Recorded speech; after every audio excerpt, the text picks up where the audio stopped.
on est dans une configuration samedi où on a joué avec ce que Deschamps considère être sa vraie équipe, celle autour de laquelle il ne fait pas d'essai, où il n'y a pas de surprise, où on sait finalement, c'est à peu près le seul enseignement de ces matchs amicaux, puisqu'on en parlera par ailleurs, mais il est très compliqué de tirer des enseignements de ce genre de match-là. Mais le seul que moi j'ai tiré de celui-ci et de celui d'avant, là, c'est que clairement on voit bien comment l'équipe va tourner. Le 11, on l'a en tête, on sait ce qu'il est. Et quoi qu'il arrive, que le mec soit titulaire, pas titulaire, machin, voilà. Donc on sait, à la fin de cette série depuis septembre, là, des matchs amicaux, il y a un 11 type. Sauf que quand il y a 2 matchs rapprochés, le deuxième, alors là, vraiment celui-ci, il est vraiment pour les essais. Il va être très compliqué à analyser. Je sais encore moins ce qu'on va pouvoir en tirer, à part voir des mecs avec le maillot bleu. Mais est-ce que ces types-là, en faisant un gros match, bouleverseront la hiérarchie? Je ne crois pas, vraiment. Parce que tu as dit quoi? Rémi va être titulaire, Gignac a des chances. Gignac va être titulaire, hein, c'est sûr. Ouais.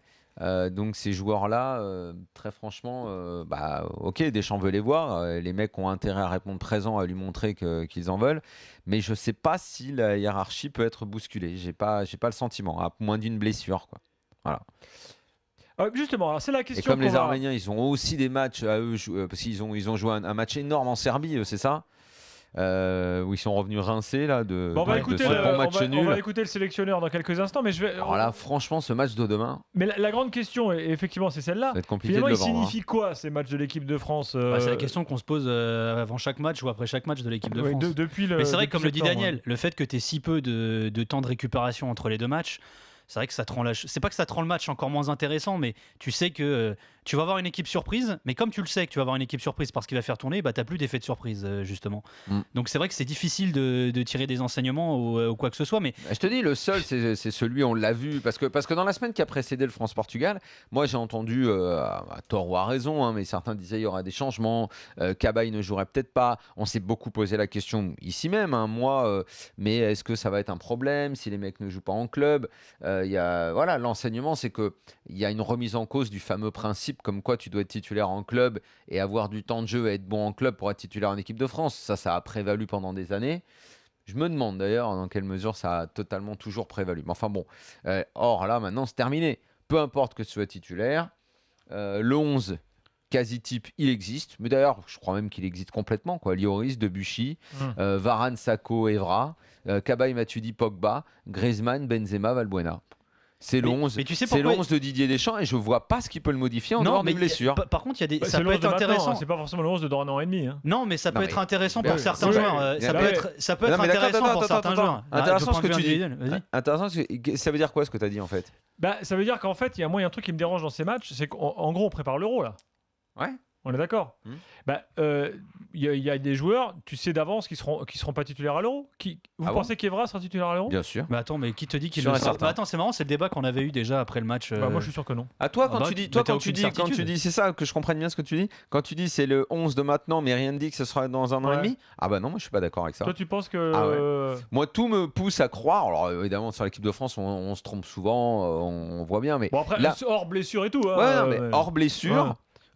Après la Coupe du Monde qui a servi à solidifier le groupe, premier match contre l'Espagne, match contre le Portugal, de plus en plus de joueurs ne sont pas titulaires en club et sont là. Déjà, on avait eu le sentiment quand même que le France-Ukraine avait un petit peu servi de fondation à la construction de Deschamps.